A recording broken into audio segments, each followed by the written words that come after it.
welcome back to a new video. How you're doing? Hope you're all well. So if you can hear the racket in the background, it's because we have a slow puncture on the VW, so we're going to need to get that checked out today.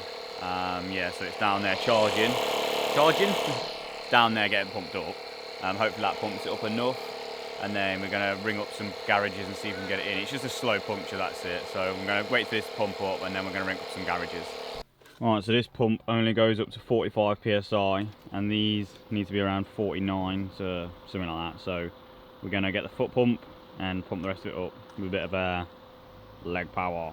Right, so the tyres all pumped up, all ready to go. We just need to ring the garage up to make sure we can take it down, and hopefully they can repair the tyre and we don't have to pay for a new one, because that'd be 100 quid, and especially as we're trying to sell the van. It's obviously just taking more money out of our building fund for the next van. But I've got some really exciting news, and look what just arrived today. Stickers! So these arrived today. We ordered them about a week ago and they came really quickly. But we are going to actually sell them to pay for these and put some fuel in our tank as well. So we'll leave a link in the description below if you want to go and buy one. But they are pretty funky.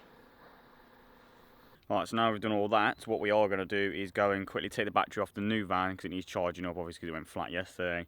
We'll give you a quick look around it, but because we need to get this van in to get the tyre sorted out, we're going to take the battery off, give you a quick look around, shoot off and get this tyre sorted out, and then when we come back, after hopefully getting this sorted out, we'll give you a proper look around the van, because obviously then we're not in a rush and stuff, so it'll be a lot better and easier. So let's go and get this battery off, get it on charge, and then shoot off, get this tie done.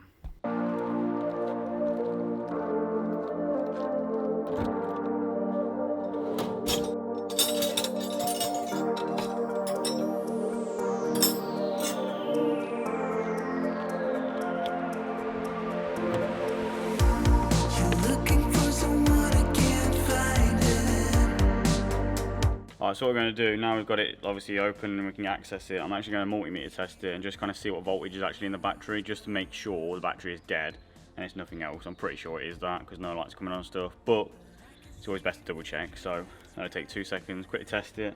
And if Tabitha comes around this side of me, you can kind of see, if it exposes properly, all the the extra stuff that's running off the battery.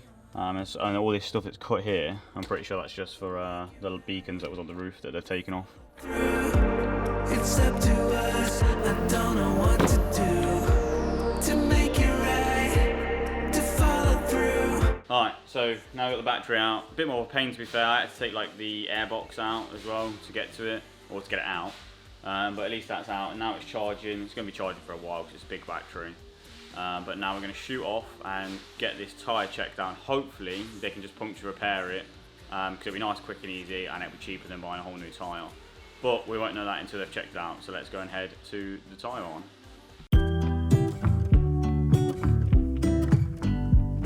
Right, so we're back from the garage now, and the tyre was fine. It just had a screw in the tyre, so it was quite an easy fix and cost us 25 quid. But when he was taking them off, the screws are really tight for the wheels, so we got him to recheck all the tyres. So the place we actually got the tyres from obviously just didn't torque them properly and just tighten them up as much as possible. So now they're all fine. But I've also booked it in for its MOT tomorrow. I've booked that in early because we've got it up for sale, and hopefully it'll make it sell a bit better too. So we've done that. But it's going to be an early start because it's 8:30 in the morning. So Rocky loves his morning starts, doesn't he? No, he hates them, but he's going to have to do it tomorrow. But yeah, hopefully it passes with flying colours. And Liam's editing a video right now in the background. I don't know if you can see him, but he's editing a video, and then after that he'll upload it, and then we'll go back to the van. So we'll give you a van tour, because we haven't actually given a van tour yet. Well, haven't done a van tour yet. So we'll show you the van, and we're also going to have a look to see if we can find out what this fault is with the van with electric. So that should be quite interesting. Hopefully we find something, because it would be nice instead of having to get an auto electrician out.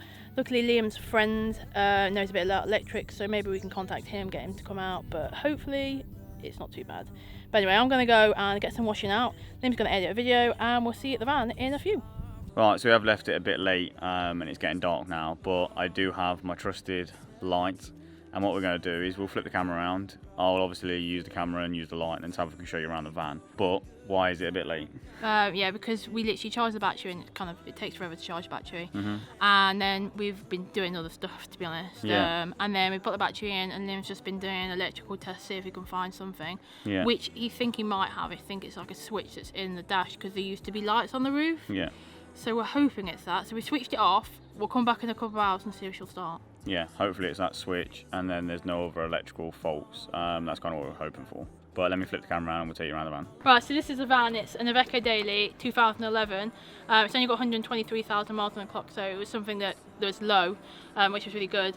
But yeah, this is a van, so it's white at the minute, but we do plan on painting it. Green. Yeah. Everyone on the farm's like, no, but we're like, yeah, it's going green. So we're going. Alright, go on and show us the inside. That's probably the best bit, isn't it? This side is. This side's really clean. It's actually really comfy to drive. Yeah, ignore that down there. But apart from like a couple of little holes there where people have drilled stuff into, it's actually really clean. Even the driver's seat over there is in good condition, which is very rare for a work van. But inside, yeah, it's small. Obviously it needs a bit of a clean up. You need to clean the backboard and stuff like that, but yeah, other than that, it's pretty smart. Right, so this is the area that needs a bit of work. Yeah. It is very, very oily, and there's a few holes in the floor that we need to fix too, which we'll get onto at some point. We just kind of want to get the engine sorted out first before we actually start doing all Yeah, as long as the van's mechanically sound, then we can move on to all this. As you can see, this has obviously been carrying like engines or something, because it stinks of oil in here.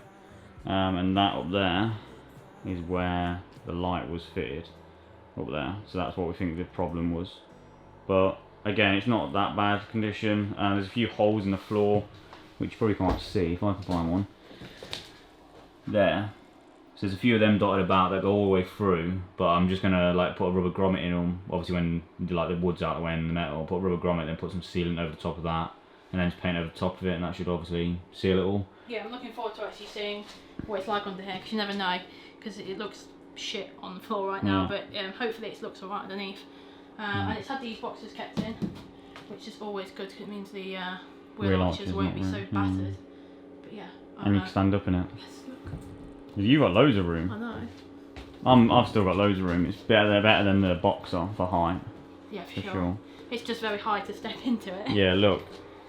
If Tabitha comes and stands down, you stand next to it, T. There's a high step. Rocky's gonna love that. Yeah, it'll be alright. You can jump over gates and stuff already. But yeah, so that's this side of the van.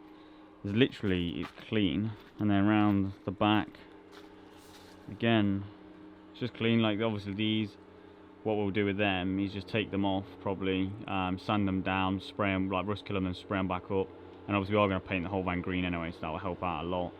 Even this side of the van, all round the van's like really solid. Like they've even sprayed the wheels as well, so they kept the wheels nice. Yeah, we can't really grumble. Even when you look underneath, like it looks decent underneath. Some surface rust on the actual chassis, but that's nothing. Yeah, it's just solid. It's just like a really solid van. I'll take you around the front quickly and show you the front end, because it is the newer front end of the Iveco Daily. Well, not the newest, but compared to the old ones. Yeah, and it's really comfy to drive. It's got really good mirrors on it, so I can actually see like the pavement. So with the VW, I have caught a couple of times on the curb because I can't see where they are. But this, I'm never going to do that, so that's really good. Yeah. And the seat was really comfy as well. Like you said yesterday, it was really comfy. Yeah, it is super comfy to sit in. But this now is our new baby. Exactly. This will be our home for a few years at least. Yeah, for sure. Now I feel like we've got a van that when we were looking a few days ago, we were like, I think we're going to get a van that like will be bigger and so we can stand up in it, and it'll probably only last us a couple of years. But I think we've done really well with this, and I think this will last us for more than that. Yeah, hopefully. Hopefully this is like the long-term home now. Yeah, it's been really looked after. It's had all its service history, been really well maintained, so it should do us good. Yeah. But yeah, so obviously, as you can see, I think the van's in great condition. There's a few little like TLC things, but nothing major. And we paid $3,300 for it, which I don't think is too bad at all, especially with full service history as well. And it's got like 12 months MOT, so yeah, we can't really grumble. It's just that electrical fault. We're going to come back in a little bit and test it out, and hopefully it hasn't drained any of the battery, and it still starts and everything like that. And hopefully it was just that switch that was left on, because it was left on. So obviously if that's drawing some power, hopefully that's the issue, and nothing else. But we're not really going to know that until later. And then if it is, then tomorrow and the next couple of days, we'll kind of just be getting that sorted out, because obviously you can't have something draining your battery all the time. So yeah, we need to figure that out. Other than that, I think like there's nothing else that needs looking at really. It's kind of, like I said, just some TLC on the outside. But we're both super happy with it. We've got a van that we can stand up in. and it should be awesome. Like, we've already got an idea of And, what we're going to do. Yeah, and I was like, oh no, I think it's had a dodgy MOT, because it only had an MOT like 10 days ago. And I was like, the horn doesn't work. And we're like, no, for God's sake. It's on the steering stick thing. Yeah. Who puts it there? That is pretty mad. I was literally like, oh, we've been robbed again. It's had a dodgy MOT, and that's what we was thinking, but it hasn't, I don't think. No, it seems sound. Yeah, but now we showed you around it. We're going to head back to the van, have some food, and then come back out later and check it, because we need to make sure that electrical fault has gone. Right, so I've been out and tested it twice, and it was about, what, 3 hours, 4 hours, something like that between them? Yeah, got to have been something like that. Yeah, and it's still at 12.89, so it's full battery. So we found the issue. Hopefully, yeah. It seems like we found the issue, and I think it was just the switch left on. I don't think the switch actually does anything. I think it was connected to where the lights was, I think, because when we actually turn it on and off, we can't see anything happening, like around the van or anything. So, yeah, I think that's all it was. I think it was just a switch left on, and it just drained the battery over time. So yeah, we just need to keep an eye out on that. There was a light on the dashboard, so we need to keep an eye on yeah. that. It didn't come up today when we were driving, No. but yesterday when I was test driving, it came up while I Yeah. was driving it, and I literally only moved it from where the guy dropped it off last night into Yeah. another spot, so I didn't really drive it. But yesterday, when it did come on, that switch was on, because that switch was on when we first looked at the van, because I remember seeing it on, and I just didn't turn it off because I just didn't think anything of it. To be fair, it didn't cross my mind that it was on or anything like that. So I think that was probably what it was, because we didn't turn like the switch off until we was at the restaurant, and obviously the battery was all flat. And then I seen it on, and I thought, oh, I wonder if that was the issue, and I turned it off. So I'm hoping that's it sorted, and then we can obviously get on to other things, the more fun things of actually tidying up the van and getting it ready to start being converted. And what we're actually going to do now as well is go on to Amazon and order like one of them lithium ion like power banks that you can like jump start your van from, or car or anything like that, because we was actually going to get one ages ago when we seen that Robert had one, and we didn't actually get one because we didn't know what size engine we was getting, so obviously they're different rated, but obviously we know now, I think it's 2.3, I think it is, the Iveco. So we need to get one of them just to keep it in the van. Any issues like that, we can just get it sorted ourselves and jump start it, rather than having to wait 4 hours and then having to wait another 2 or 3 hours to get towed back. It was an absolute nightmare, which is kind of really poor, but anyway, it's all sorted, and hopefully the actual electrical issue, it wasn't actually an electrical issue, hopefully it was just a switch that was left on. But we're going to end the video here. So thanks for watching. Don't forget to like and subscribe, and we'll see you tomorrow.